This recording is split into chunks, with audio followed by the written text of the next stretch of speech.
Sapeur-pompier, j'écoute. Oui, ma mère est en train de s'étouffer. Comment est-ce que je dois faire? Ce jour-là, à sa 4e heure de garde, le sergent-chef reçoit un appel très angoissant. Une femme en panique, car sa mère est en train de s'étouffer.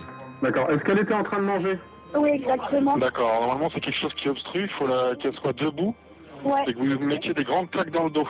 Elle peut pas se lever, elle a la maladie Parkinson. Vas-y, vite, elle a eu la violence. Madame, écoutez-moi. Vous êtes dans quelle ville? Madame. Allô. Madame. Madame. Le sergent-chef garde son calme, car il a besoin de l'adresse de la femme pour envoyer des secours.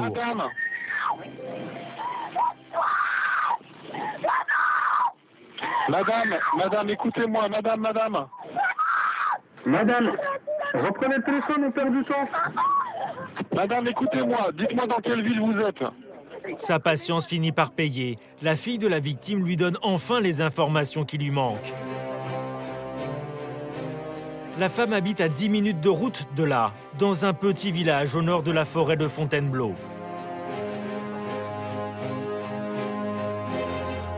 Le sapeur-pompier appelle aussitôt ses collègues du SAMU pour qu'une ambulance parte en urgence.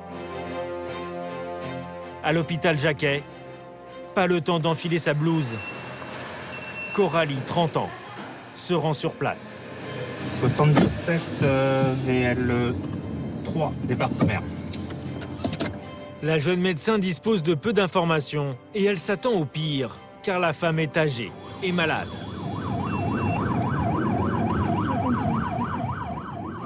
Donc là, on part sur un arrêt cardiaque chez une femme, potentiellement une fausse route. Donc elle aurait un aliment qui serait passé dans les poumons à la place de passer dans son estomac. C'est tout ce qu'on sait pour l'instant. Coralie reste concentrée.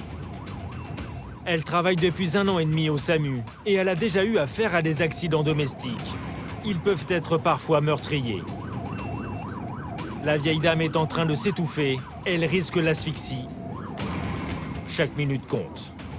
Allô? Au même moment, à la caserne des pompiers, Jérémy est toujours au téléphone avec sa fille. Allô? Elle est paniquée. Et la situation paraît désespérée. Mais Jérémy garde la tête froide. Madame, reprenez le téléphone. Oui. D'accord, alors écoutez-moi. Patiemment, le sapeur-pompier explique les gestes à effectuer pour faire cracher à sa mère l'aliment qu'elle a avalé de travers. Une formation accélérée, pas facile à distance, dans l'affolement.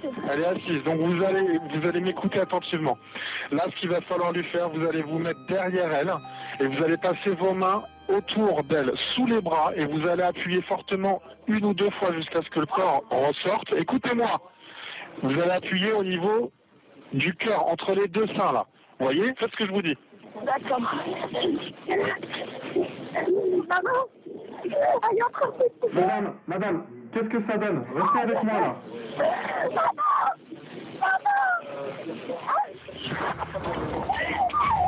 Le sergent-chef vit un moment angoissant. Il ne sait pas si la fille de la victime va être capable d'exécuter les bons gestes pour sauver sa mère. À 7 km de là, Coralie et son équipe arrivent sur les lieux. C'est maintenant à eux de jouer. Et le temps presse. Cela fait plus de 10 minutes qu'ils ont été alertés. Si déjà ils mettaient un numéro, ce serait pas mal. Là, il y a le 3. 3. Là, 2, 4, c'est là. Mais on est quelle rue là? Ben là on est rue du... Non, là c'est... Eh ben c'est là alors. Il y a personne qui nous attend, en plus c'est bizarre.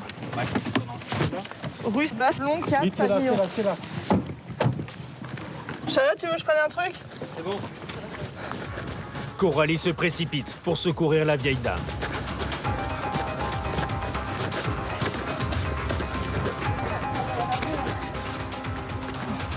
Bonjour madame. La femme de 64 ans est allongée sur le sol, mais consciente. Juste à côté d'elle, sa fille sous le choc ne la quitte pas du regard. C'est votre maman? D'accord. D'accord, c'est vous qui avez Oui, c'est moi qui ai appelé les pompiers, oui. et puis qui a appuyé pour lui. Ouais, c'est ça. Ah, vous avez très bien fait, voilà, c'est parfait. Ça va, madame? Oui. Qu'est-ce qui s'est passé madame? J'ai étouffé. Vous êtes étouffée? D'accord. Pauline, la fille de la victime à 25 ans, Sa mère était en train de s'étouffer sous ses yeux. Elle a eu la frayeur de sa vie. Mais elle a réussi à faire les bons gestes. Elle a sauvé la vie de sa mère. Comment vous vous sentez là? Ça va? On va mettre un petit pince au bout du doigt pour regarder votre taux d'oxygène, d'accord? La vieille dame s'est étouffée pendant de longues minutes. Alors Coralie décide de la placer sous assistance respiratoire. Avant d'écarter tout risque, elle veut comprendre ce qui a bien pu déclencher l'accident. C'est bon, c'est bon, c'est bon. Bonjour. Bonjour. Bonjour. Bonjour. Alors, qu'est-ce qui s'est passé? Bah, du coup, moi, je suis partie au courrier 2 minutes et quand je suis arrivée, elle était en train de s'étouffer en fait. Ouais.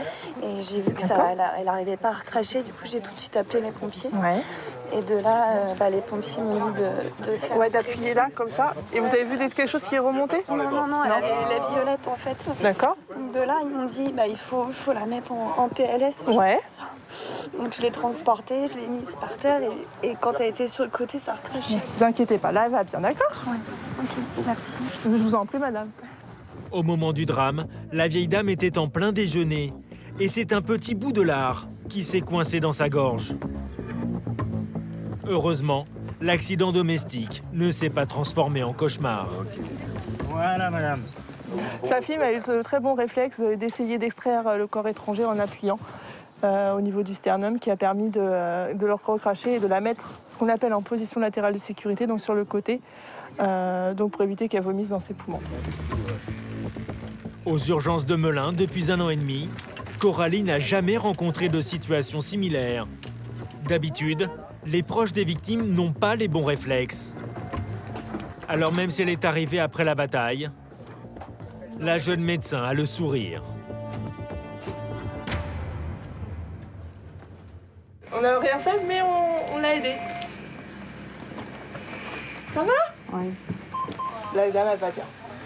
Elle va juste gagner un peu d'antibiotiques et elle pourra rentrer ce soir à la maison. Vous êtes contente?